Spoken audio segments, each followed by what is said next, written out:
Nah, pemirsa, adakah langkah lain untuk bisa mengubah lagi hukuman Verdi Sambo dan bagaimana potensi potongan-potongan hukuman bagi Sambo ke depannya? Untuk membahasnya telah bergabung bersama kami pakar hukum pidana Universitas Trisakti, Abdul Fikar Hajar. Selamat sore, Pak Abdul Fikar. Selamat sore, Mbak.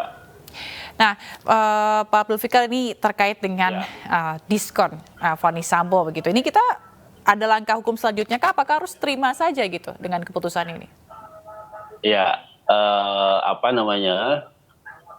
sebagai upaya hukum, kasasi itu upaya terakhir, ya. Jadi banding terus kasasi yang biasa gitu. Tetapi di samping ada upaya hukum biasa, tapi ada juga upaya hukum luar biasa, gitu.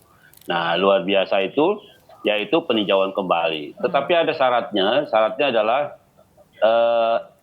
peninjauan kembali hanya bisa diajukan jika satu putusan pidana itu sudah mempunyai kekuatan hukum tetap, gitu. Jadi sudah bisa dilaksanakan, tapi kemudian undang-undang masih memberikan kesempatan kepada terpidana ya untuk mengajukan peninjauan kembali.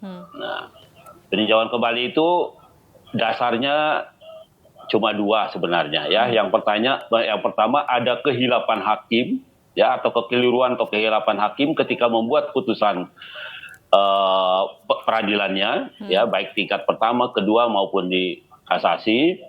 Yang kedua ada bukti baru.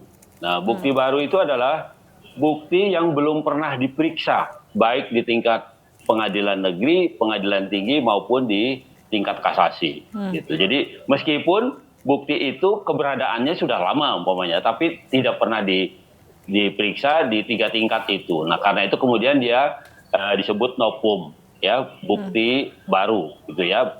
Bukti yang baru diperiksa di tingkat pengadilan Mahkamah Agung, ya, di tingkat PK. Begitu, Mbak. Okay. Jadi ada dua alasan. Baik. Satu soal kehilapan hakim, yang kedua adanya depannya ada bukti baru. Baik. Gitu. Kalau soal untuk kehilafan hakim dan juga adanya bukti baru, apakah nanti jika mengajukan peninjauan kembali ini akan kembali lagi diputuskan ke vonis awal atau akan ada keputusan yang baru, Pak? Ya, majelis peninjauan kembali punya otoritas penuh ya untuk memutuskan seolah-olah itu perkara baru gitu. Jadi dia tidak akan melihat baik putusan yang terakhir maupun yang awal.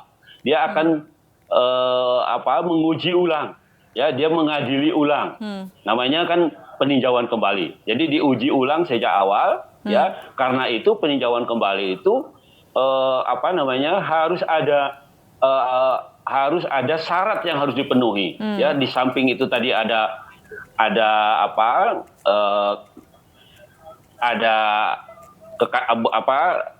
sesuatu yang yang membingungkan di dalam putusan, ya. Yang kedua ada bukti baru yang ditemukan.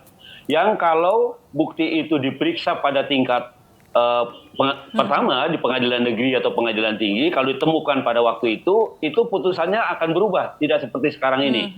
Umpamanya tidak mati gitu ya, tidak mati, tidak seumur hidup, atau tidak seperti diputuskan di pengadilan negeri dan pengadilan tinggi lah, kira-kira begitu. Nah, karena itu kemudian ini disebut bukti baru, gitu. Artinya meskipun keberadaannya tidak baru, umpamanya ya, hanya saja tidak muncul ketika di sidang di tingkat pengadilan negeri maupun di pengadilan tinggi. Baik. Dia baru muncul ketika putusan ini sudah mempunyai kekuatan hukum tetap, baru dia dimunculkan menjadi bukti baru. Begitu, Mbak. Baik. Lalu Pak Abdul, terkait dengan remisi nanti gimana? Hukumannya akan semakin berkurang begitu? Otomatis nggak jadi seumur hidup, akan berkurang, misalnya jadi berapa begitu? Berapa tahun? Ya, oke. Remisi itu kan istilahnya pengurangan hukuman, ya, diskon atau diskon lah ya, pengurangan hukuman. Tapi itu kalau tahanannya sudah berbuat baik, gitu. Artinya tidak macam-macam di dalam tahanan dan sebagainya. Nah, namanya juga pengurangan. Artinya persyaratannya adalah putusannya harus mempunyai kekuatan hukum tetap dulu. Artinya tidak ada lagi upaya hukum yang dilakukan, ya, putusan itu sudah harus dijalankan oleh para terpidana gitu.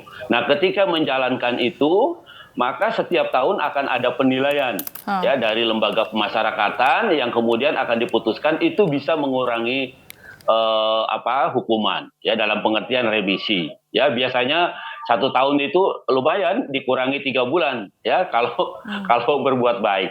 Tetapi untuk tahanan yang pertama ya biasanya tahun pertama itu tidak ada penilaian itu, artinya tidak akan dapat remisi ya tahun pertama itu. Baik. Biasanya mulai tahun kedua dinilai, ketiga, keempat dan seterusnya begitu. Baik, baik. Mohon maaf sekali Pak Abdul Fikar karena waktunya terbatas. Terima kasih Pakar Hukum Pidana Universitas Trisakti Abdul Fikar Hajat telah bergabung di iNewsroom. Salam sehat selalu Pak, sampai jumpa.